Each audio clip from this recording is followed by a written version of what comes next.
welcome to a very special edition of the We Talk Chelsea podcast, where we're going to actually do a full-blown episode based on the preview for Newcastle versus Chelsea at 3 p.m. Joined as ever by Charlie Harris and Temba, as well as our resident Geordie loving Newcastle loving fan Dan. Dan, welcome. Thank you very much for joining the We Talk Chelsea podcast. We'll speak to you in just a second to get your thoughts and views on the Saturday's kickoff. Chaps, how are we both doing? Yeah, all good. Very much looking forward to Saturday. Looking forward to the return of the Premier League after a long international break, and hopefully building on a bit of momentum that we've had over the last couple of games.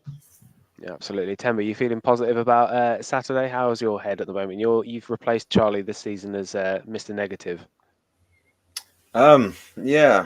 Looking forward to the game. It's been a long time since I watched Chelsea. Hoping for just a good performance, to be honest. I think 3 points may be a bit of a too tough of an ask for us, but I think a good performance and a draw would be in the right direction. I think as long as we don't lose this game, I will start believing that we can go to tough places and get points. Certainly very, very interesting. Dan, thank you very much for giving up your time to join us here on Thursday evening, which is definitely the time that we are all speaking to you right now. It's definitely live on Thursday. Dan, thank you very much for joining us to the We Talk Chelsea podcast. We're going to talk to you a little bit about Newcastle United, your thoughts, feelings and reactions. And I think it's an interesting time for Chelsea to making a visit to St. James's Park, isn't it? I don't think it's a particularly decent time that you wanted a rejuvenated Chelsea side to pay a visit there this weekend, is it? No, absolutely. I think it's probably the worst time for us in terms of you guys coming to St. James's. I know typically we've got a relatively good record against yourselves at home, but no, the way Chelsea have been playing recently versus the way that A, we've been playing, and B, our squad's been hit with a plethora of injuries, sort of doesn't bode well for us. Yeah, it's certainly very interesting. And when I had a look at your injury list, it's quite extensive in the grand scheme of things. But I think, Temba, you made an interesting point about the injury crisis going on at Newcastle. But I think it's an example of Chelsea's strength in depth more than anything, than the fact it doesn't feel like an injury crisis, does it? Anymore, anyway. I would say it's more of a turn in fortunes, I suppose, for us. I think the more we perform well, the less injuries are focused on, if you get what I mean. Of course, everyone knows that we're missing Nkunku, but I think our wows have not been exactly only Nkunku's fault. I think we've been lacking in front of goal, and obviously that's more been highlighted of the fact that we signed Nkunku for our, striker issues. But truth in the matter is that our players have just not been performing well in front of goal, and as you've seen with Newcastle, they got taken over by Eddie Howe, and obviously the Saudi group, and they seem to have performed way better than us last season, whereas Graham Potter and Todd Boehly, we just went the complete other way. Although even we overhauled most of our squad, we still are nowhere near them, sort of thing. And it's just shown the contrast between the teams, I suppose. Yeah, it's certainly very interesting. Dan, a question I wanted to ask to you is, when we have people that support different clubs on the podcast, is to look kind of objectively upon it. You have the ability to kind of no emotional attachment to Chelsea. We, as much as we try to be as unbiased as we possibly can, it doesn't always work out that way. Let's face it. But Dan, when you look upon like the fortunes of Chelsea, especially in the last 18 months as a Newcastle fan, are you just laughing at us really in the grand scheme of things? Last season, yes, very much so. It was very much chalk and cheese last season. I think we almost pretty much swapped places last season in terms of how we were playing. This season's a little bit different, and Chelsea have always been one that this season I've kept an eye on, because whilst, yes, there may have been that dip in form last season, you guys aren't really the kind of club that will continue that dip forever, and you know that you will come back and will play the way that you have done for the last 20, 30 years in, coming back and getting the results, getting those points. And the there always seems to be that little bit of a creep back up the table out of nowhere with Chelsea as well. So, everyone could be like, Chelsea's in horrible form, whatever it may be. But you always know that in 2 games' time, there'll be a point behind you. And then it's like, okay, there's another team that we've got to contend with. And I mean, for me as a Newcastle fan, it is still, this is still completely uncharted territory for me, even talking about us being in and around the big six, the top six, whatever it may be, despite finishing in there last year. So yeah, it's quite a surreal situation. But I do think, and I have predicted from the start of the season, that I think you guys will finish top 5, top 6 this season as well, and I still stand by that. I was fully expecting Timber's face to change at that prediction there for top 5, top 6. I think you've got more optimism than Timber does, and I think even Charlie as well, potentially. I think I'm the only one that thinks we could potentially squeeze in at least to the top 7, but we shall see.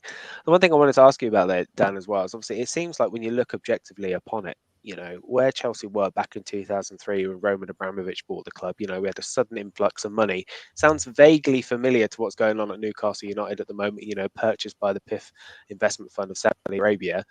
But it looks like you've kind of done it you could have just spent a whole host of money, but it looks like very, very different in the grand scheme of things. It looks like you spent particularly well. You could have done whole season changes like what the Saudi League has done completely. But it looks like Eddie Howe's kind of put together a really, really good squad. How does it differ? I know it sounds silly in terms of name value, but when you're looking at the standard of football that you're seeing each and every week at St James's Park, how is it different?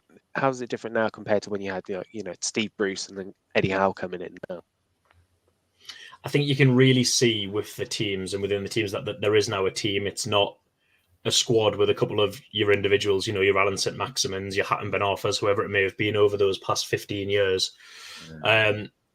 Eddie Howe has got some, let's face it, some championship level players playing Champions League level football, the likes of, and I don't want to single them out as being this level of player because they've been absolutely superb for us, but the likes of, your Jacob Murphys, Emil Kraft coming back in, Jamal Lascelles, he's made Joe Linton look like Clarence Seedorf, for Christ's sake. He's pulled in some absolute miracles. But there's a real togetherness with the team, and I think what I'm really enjoying about the takeover is that we haven't done that. We haven't thrown money at things and hope that something sticks, like yourselves did in the very beginning, like City did when they began. We seem to be calculating very well the purchases that we're going to do, and I think there's that real concern over FFP as well.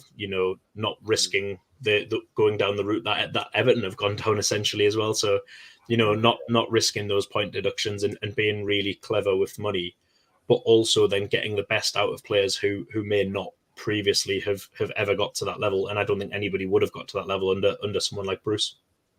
Yeah. And what do you think? Matter. I mean, sorry. Go on, Charles.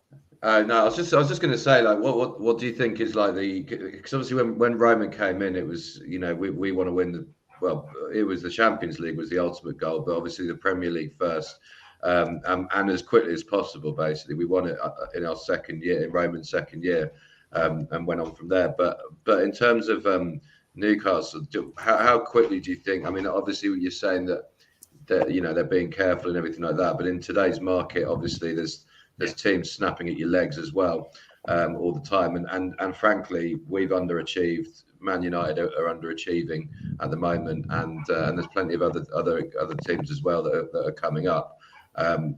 There's obviously an element where you can't afford to wait too long to make that move, if you like. And how do you see that in terms of like time scales and stuff like that? Is there any indications that they're sort of moving towards that direction? Because obviously, long term, they do want to be the best, don't they? These Newcastle owners, it's fairly obvious. They're not happy just getting Champions League qualification every year if they can. I mean, obviously, it's still great, but it's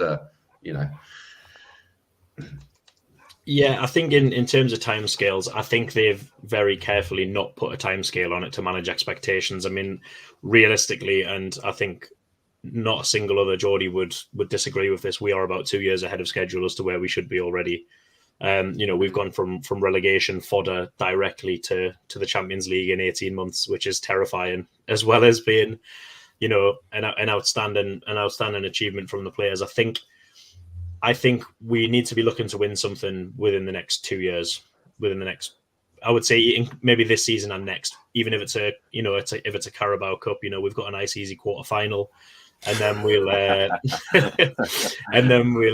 it needs to be a trophy of some sort in the next couple of years, I think, to keep the owners happy. Yeah, and the next question I wanted to ask, I sort of seen like sort of reminiscence of Mourinho with Eddie Howe. I remember when Mourinho came into our squad and he sort of elevated the players that were already there, famously JT, Lampard. He took their game from like a good level to a world-class level. And I think we've seen that with Eddie Howe. Obviously at Bournemouth, he was known for playing good football. They obviously were a bit too open and maybe didn't have the funds to go on and kick on as a team. He went away from football, sort of reworked himself, and I've seen that he used to study a lot of managers. And obviously, he came back to Newcastle. Sort of, yeah, like I say with Mourinho, built this core togetherness of like, you guys are world class. You're the best team in the world. You can go out and do anything, sort of thing. And he sort of understood it with the way your team's set up. You play good football, but you're also a very strong team. And I think you're probably the most physical team in the league, apart from maybe West Ham. So again, like, how impressed have you been by the squad building, and what do you think he can achieve with these current set of players this season? I mean, in terms of how impressed I've been, I genuinely, and I think this is the same for every other Newcastle fan as well, I don't think I could have been more impressed. I will openly put my hands up and say when he first took over, I wanted Unai Emery. I thought he would have been a better person to take us forward. I hold my hands up, completely wrong with that, blown away by the way that Eddie and Jason Tindall have pulled this team together and pulled it around, and it's outstanding how he's taken it. Where we can go with this current team of players, I think we lack the depth, and I think this injury problem at the minute shows that we lose a player from each of our main sort of positions in the starting 11 with everything on the ground very quickly, and we have to have a makeshift team. I think we're only 2 additions away from being very, very strong and competitive with it. I think because of the way that he's got some of those players, those sort of fringe players playing, I think he can take his places. I don't think a Carabao Cup or an FA Cup win would be out of the question with the current crop of players.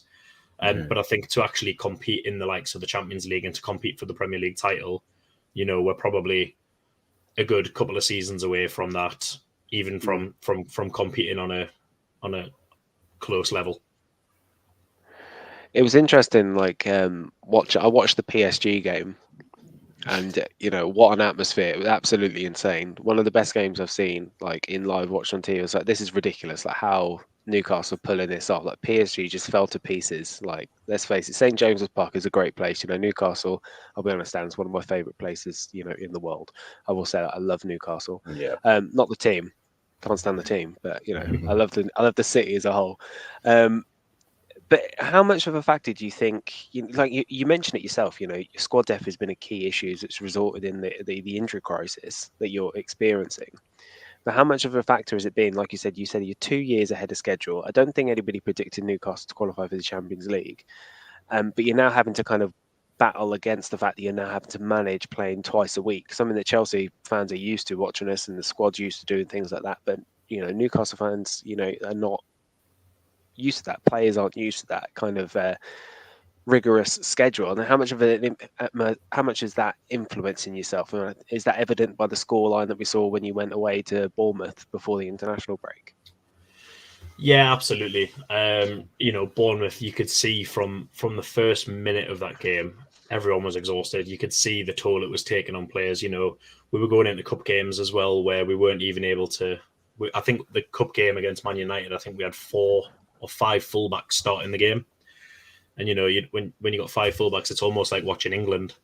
You've got that many players playing out of position, and it can only disrupt things. We had 5 fullbacks, no recognised centre forward. Putting the ball in the back of the net's been a problem. Not so much since the takeover, but leading up to it. And you bring someone like Alex Isak in, who dances around, scores goals for fun. Wilson, when he's fit, scores goals for fun.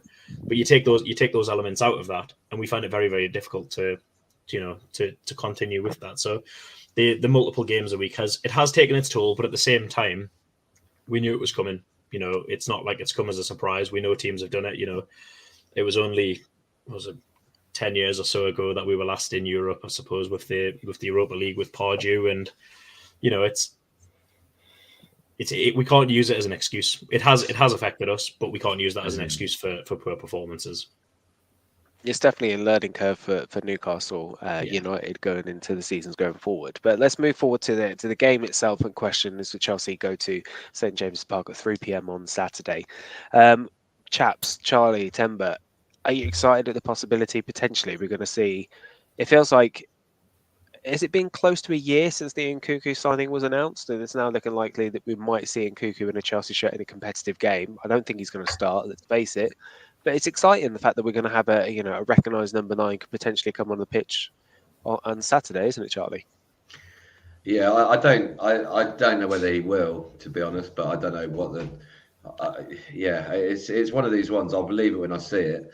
It's just been horrendous injury, obviously, to begin his Chelsea career, and there's a lot of pressure going to be on him as well.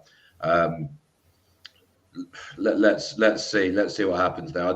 Whatever we do, I mean, this is what we've done in the past with players, is we've rushed them back in some sort of crisis. We're kind of not in a crisis anymore, even though it's only like 2 results or maybe 3 if you include the Arsenal one as well. It just feels as though we're sort of coming out of a crisis, and even if we lose to Newcastle on Saturday, which I think we may well do. I'm not going there expecting to win or even draw. A little bit like Ten said, just a good performance would sort of do me. So I think in the circumstances we don't necessarily need to rush him back to nick a result or something like that, or to put so much pressure on him. I don't see that. But I mean, from what I can see online, it looks as though.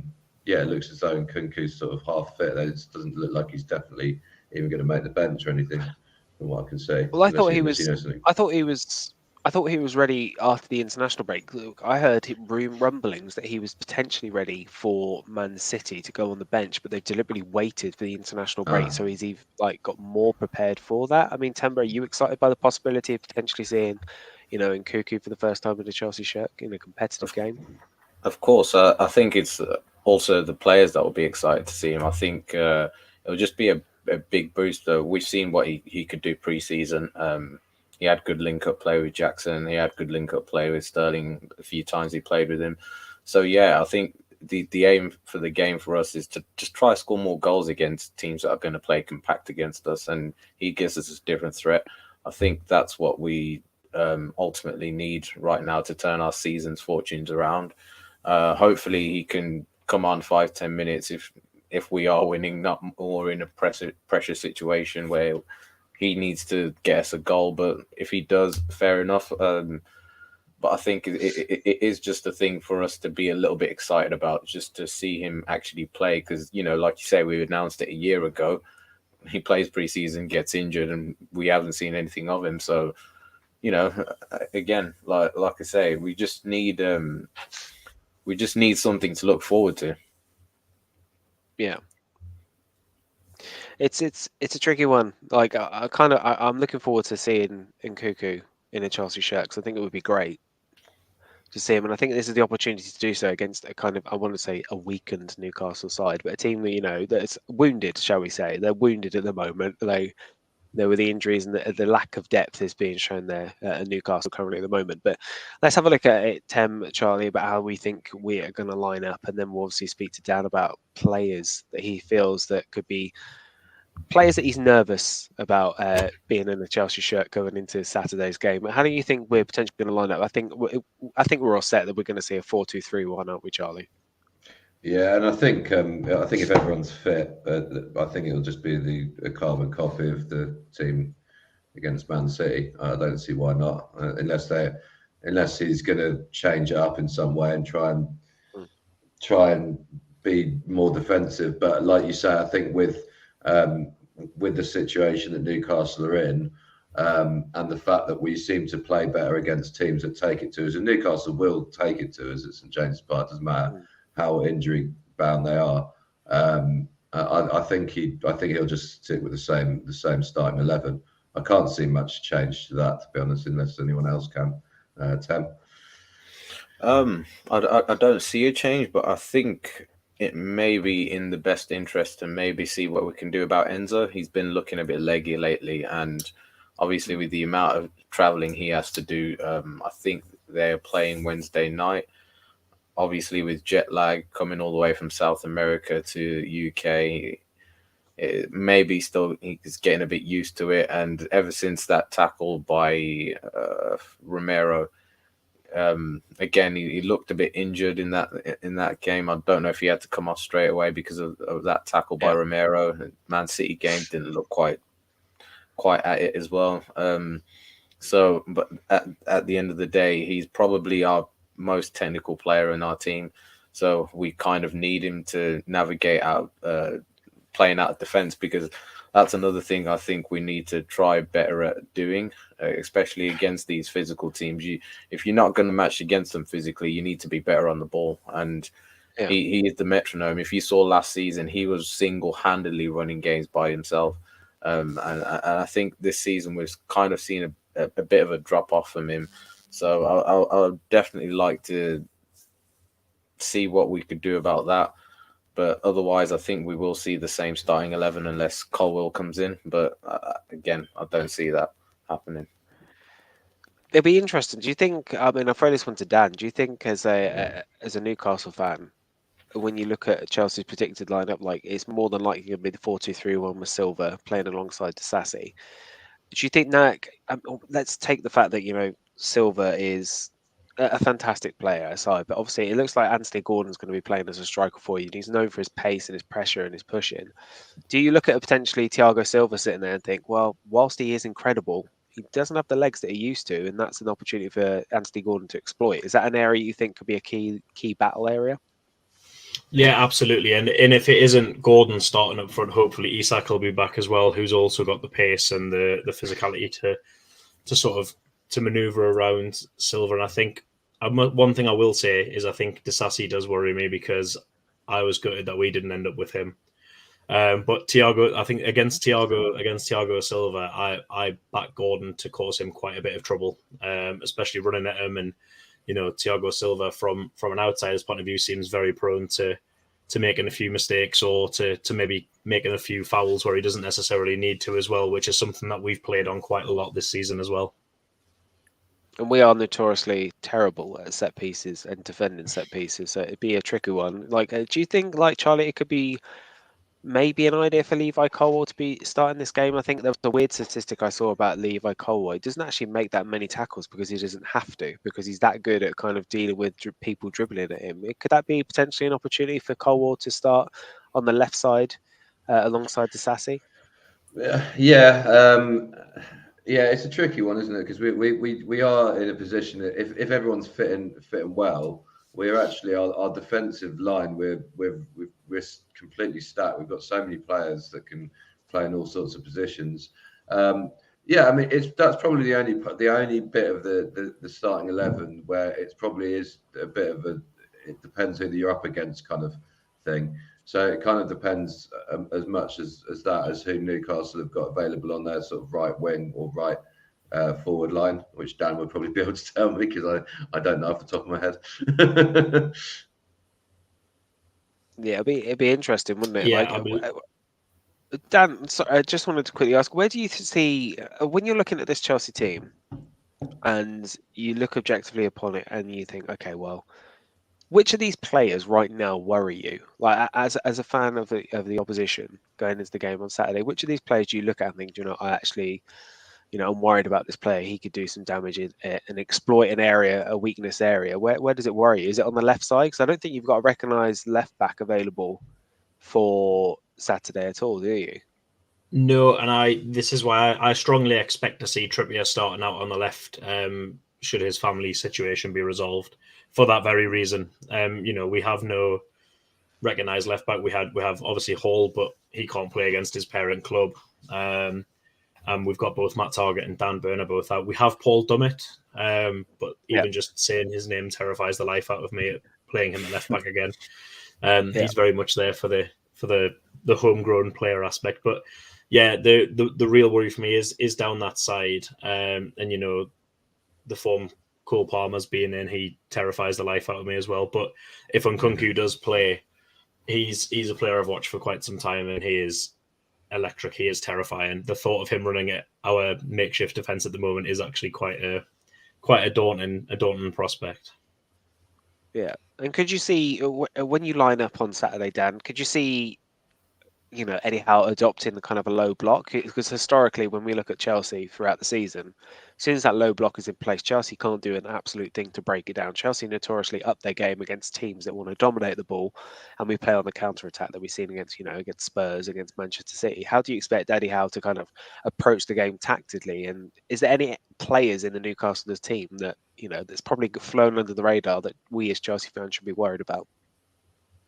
I think coming back into the team, Joe Willock, I think he is one of those ones he quite often gets overlooked. You've got that midfield of, obviously when he's not gambling on things, you've got Tonali, you've got Bruno, and you've got Joe Linton, and then obviously Longstaff comes into that as well. I think Willock's actually forgotten about by a lot of people, but he causes a lot of damage when he comes on. He's very quick, he's very good on the ball, he's great going forward, but he's also very solid defensively as well.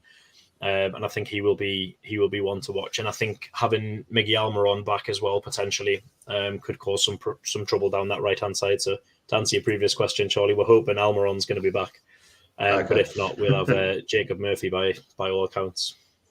Right. And is there any areas that where you look at any key areas, key battles areas? Do you think it's really just going to be the right side? Because you might have Miggy Almiron, but Marc Cucurella is playing an absolute blinder at the moment, so he's going to pocket him completely. And I mean, this is famous last words, let's face it. But do you feel that he's potentially going to be rushed back too quickly, from his injuries?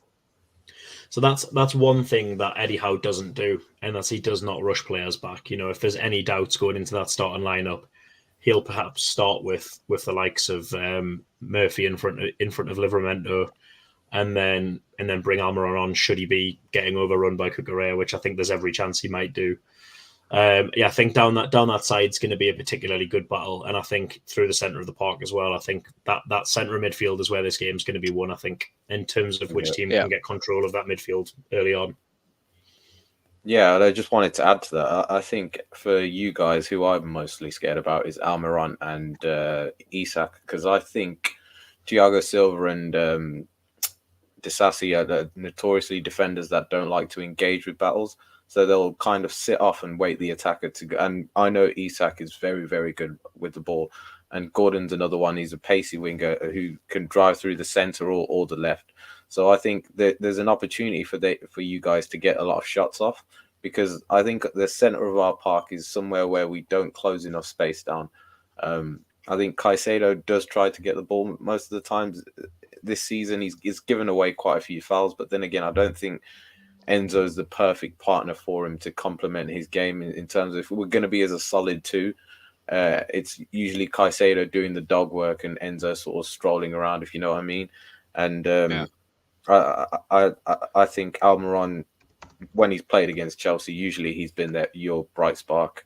Against Cucurella, again, he would have to be what he was last 2 weeks ago against Man City, and I don't know if Almiron's going to turn him inside out or Cucurella is going to step up to the mark. But Livramento, another guy who I've been very impressed with.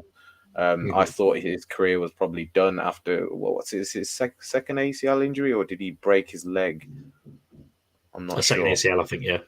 Yeah, and he's come back again and sort of proved everyone he still hasn't lost that yard of pace, and if he has, it's unrecognizable because he was electric against Dortmund. Although you guys lost, he was one of your best players that game, and he can play right back, left back, right wing back, or left wing back, and he's a student of Cobham, as we know. So again, it shows how good Chelsea have developed these players just to a senior level, and I think that often goes under the radar because I mentioned a lot of time to my mates, like, you look at most Premier League teams, there is a player from Cobham that is, at a Premier League team level sort of thing. We see likes of even Aston Villa, Man United now bought our players, Arsenal, everywhere. There's someone who's come through that Chelsea system and made it to, a very good level.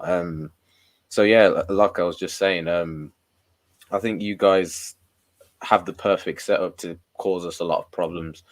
And I think if you get your game plan right, I would definitely look to get our fullbacks and our centre backs 1v1, because I think that's where you guys will win the game. Yeah, be interesting to see come 5 p.m. on Saturday. We're going to throw it around now for the prediction side of things. So Dan, what do you reckon? What's your head telling you? What's your heart telling you? How do you think it's going to end up this weekend?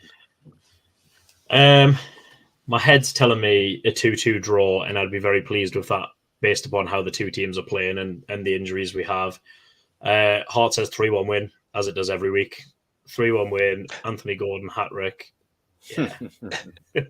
But no, I think it'll be a very, very tight game. And it depends which Chelsea turn up and which Newcastle turn up, I suppose, as well. We've been a bit hit and miss this season. So yeah, I think we will scrape a win, but I think it'll be very, very tight. And the big prediction that I have got is that there will be a red card and that there will be a lot of bookings in this game as well. Okay, noted that for the bet on Saturday, Charlie. Right, Charlie, what do you reckon what do you reckon your prediction would be for the game on Saturday? Yeah, I think it'll be a close game. I just think on the day they'll just be, especially at St James's, they'll just be a little bit too much for us. I think it'll be a hard fought 2-1 loss, unfortunately. I think even if we turn up to the levels that we have been recently, and I say recently, it's really only Man City and Arsenal where you could put that. The Tottenham one was a bit of an anomaly, should we say? So yeah, I think even if we turn up like that, I think Newcastle, if they at home and everything like that with the crowd behind them, they need a win. I mean, ultimately, if we win this game, we're only 1 point behind them, believe it or not, in the table. So they do really need to win this match, and I think they'll just edge it on the day, 2-1. Temba, are you going to break the trend, or are you agreeing? Yeah, it's going to be a loss for Chelsea at the weekend.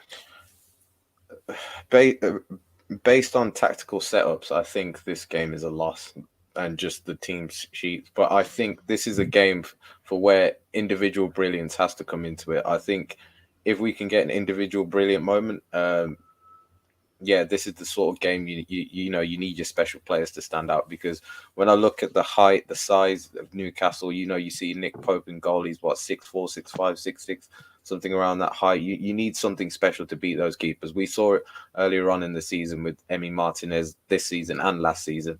We struggled to find the way to just get the ball past him. And with Newcastle, they're notoriously going to be very good defensively. So I can't see it being a high-scoring game. Like I say, we'll need players like Raheem Sterling, Jackson to be super clinical in this type of game. Having said that, do I believe they're going to be super clinical? No. So I will say that I do see maybe a 2-0 Newcastle win. I think we'll often probably start bad, go 1-0 down, have a good 25-30 minutes, and then maybe hopefully from that we can capitalize. But my head's telling me 2-0, and my heart's telling me maybe a 2-1 Chelsea win, hopefully, if we have individual brilliance. Well, I think all three of you are wrong. I'm going to go with. I think I believe, whilst the Newcastle team is physical, the vast majority of it is still a Newcastle team from. When you look at what's going to be played, it's still a Newcastle team from a couple of years back, and I don't mean that in a halfway. I hope we don't take that down, but it is the team that I think potentially the thing that will go in their favour is they're all playing for their positions at the moment, because you've got these players out injured, and you've got these players that aren't getting game time. If regular players like Sven Motman are there, there's players that aren't going to get the game time. They're going to want to put an impression, but I think that's going to go against us.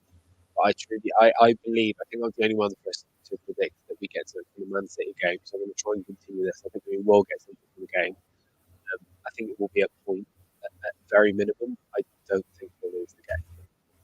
I'm going to say I don't think we will lose the game.